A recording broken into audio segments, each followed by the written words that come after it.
ദൈവനാമത്തിന് മഹത്വം ഉണ്ടാകട്ടെ. എൻ്റെ പേര് തങ്കമ്മ. ഞാൻ ഇടുക്കി ജില്ലയിൽ നിന്ന് വരുന്നു. ഞാൻ ആദ്യമായി ഉടമ്പടി എടുക്കുന്നത് 2024 ഓഗസ്റ്റ് 28 ഞാൻ ആദ്യമായി ഉടമ്പടി എടുക്കാനുള്ള കാരണം എൻ്റെ മകൾ കല്യാണം കഴിഞ്ഞിട്ട് 2-3 വർഷമായി. ഇതുവരെ അവർക്ക് കുഞ്ഞുങ്ങളൊന്നും ഇല്ലായിരുന്നു. അത് ഉടമ്പടി എടുത്ത് കഴിഞ്ഞതിൻ്റെ 4-ാം ദിവസമാണ് മോള് വിളിച്ച് പറയുന്നു മോള് ഗർഭിണിയാണെന്ന്. അതുപോലെ തന്നെ ഞാൻ ഇത് നേരത്തെ ഞാൻ വരാനിരുന്നായിരുന്നു.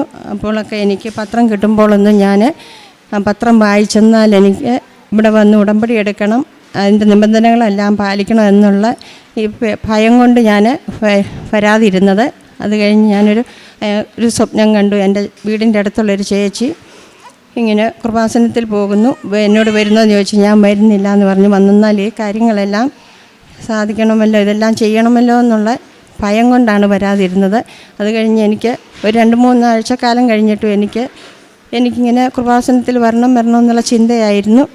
അത് കഴിഞ്ഞ് ഞാൻ കൃപാസനത്തിൽ വരാൻ ഇരിക്കുമ്പോൾ ആണ് എനിക്ക് വെളുപ്പാങ്കാലമായപ്പം എന്നോടിങ്ങനെ ആരോ വന്ന് പറയുന്നു, എഴുന്നേറ്റ് പ്രാർത്ഥിക്കുക എന്ന് പറയുന്നു. ഞങ്ങളുടെ വീട്ടിൽ രാവിലെ വൈകുമ്പോഴും പ്രാർത്ഥനയുള്ളതാണ്. എന്നാലും ഞാൻ 5 മണിക്ക് മുമ്പേ എന്നോട് ആരോ വന്ന് പറയുന്നു പ്രാർത്ഥിക്കുന്നു. ഞാൻ അന്ന് മുതൽ എനിക്കറിയാവുന്ന രീതിയിൽ ഞാൻ പ്രാർത്ഥിക്കാൻ തുടങ്ങി. അങ്ങനെയാണ് ഞാൻ അത് കഴിഞ്ഞ് ഒരു മാസക്കാലം കഴിഞ്ഞപ്പോഴാണ് ഞാനിവിടെ ഉടമ്പടി എടുക്കാൻ വന്നത്. ഉടമ്പടി എടുത്തതിൻ്റെ ഫലമായിട്ട് എനിക്ക് അമ്മ മാതാവ് ഈ പൈതലിനെ തന്ന് മോളെ അനുഗ്രഹിച്ചു.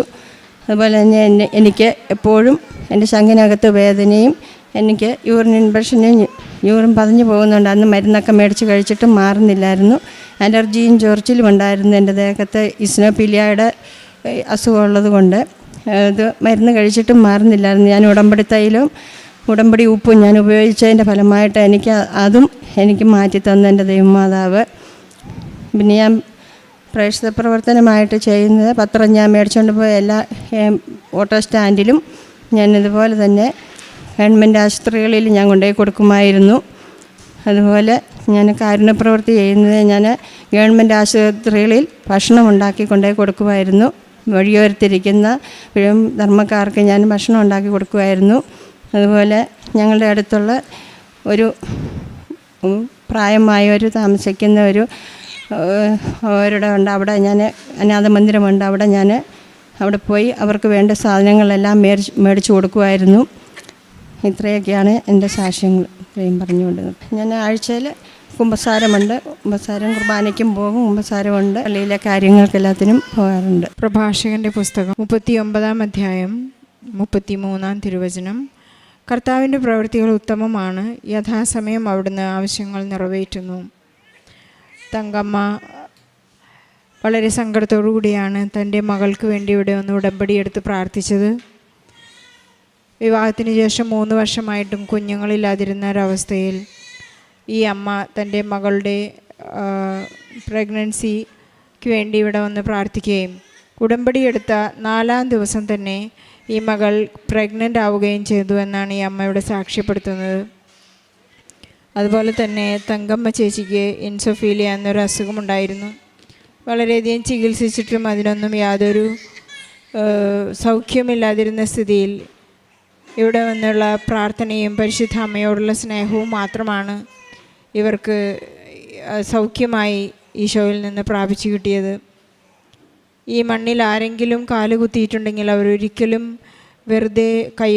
വെറും കൈയോടെ തിരിച്ചു പോയിട്ടില്ല എന്ന് നമുക്കറിയാം. നമുക്ക് പരിശുദ്ധ അമ്മയ്ക്കും ഈശോയ്ക്കും നന്ദി പറയാം. ഇവിടെ കാലുകുത്തുന്ന എല്ലാ മക്കൾക്കും അനുഗ്രഹം കൊണ്ട് കൈനിറച്ച് തിരിച്ചു പോകുവാനും തുടർന്ന് ഈശോയെ സ്വീകരിക്കുവാനും സ്നേഹിക്കുവാനും നമ്മുടെ നിത്യതയോളം അനന്തമായ ജീവിത സാഹചര്യങ്ങളോളം ജീവിതാവസ്ഥയോളം നമുക്ക് ഈശോയെ സ്നേഹിച്ചുകൊണ്ട് ജീവിക്കാനുള്ള കൃപയ്ക്കായിട്ട് നമുക്ക് പ്രാർത്ഥിക്കാം. ഇവർ വളരെയധികം ആഗ്രഹത്തോടു കൂടിയാണ് ഈ സാക്ഷ്യം പറഞ്ഞുവിടുന്ന് പോകുവാനായി ഇവിടേക്ക് കയറി വന്നത്. നമുക്ക് ഈശോയ്ക്ക് നന്ദി പറയാം. കാരണം ഒരു കുഞ്ഞിനെ ലഭിക്കുക എന്നുള്ളത് ആരുടെയും ജീവിതത്തിലെ വലിയൊരു ആഗ്രഹമാണ്.